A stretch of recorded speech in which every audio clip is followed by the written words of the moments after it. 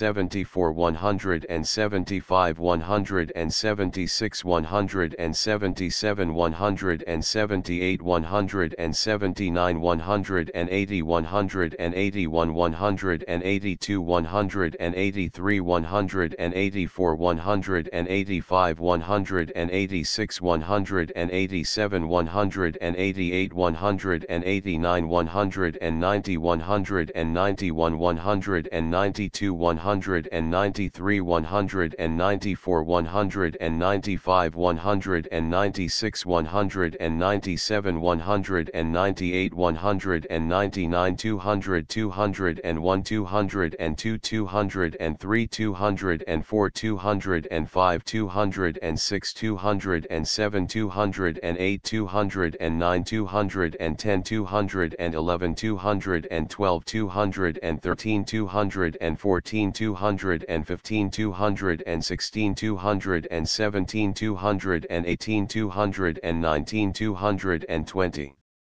221 222 223 224 225 226 227 228 229 231 232 233 234 235 236 237 238 239 240 241 242 243 244 245 246 247 248 249 250 251 252 253 254 255 256 257 258 259 260 261 262 263 264 265 266 267 268 269 270 271 272 273 274 275 277 278 279 280 281 282 283 284 285 286 287 288 289 290 291 292 293 294 295 296 297 298 299 300 301 302 303 304 305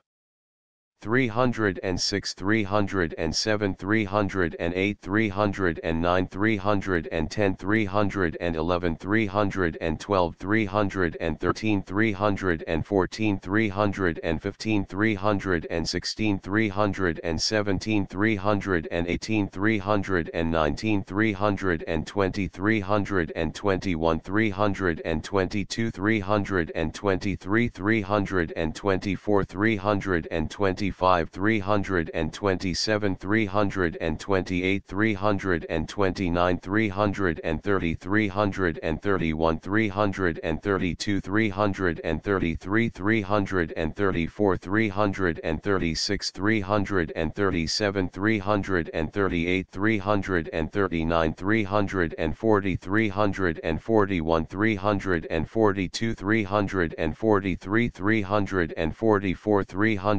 345 346 347 348 349 350 351 352 353 354 355 356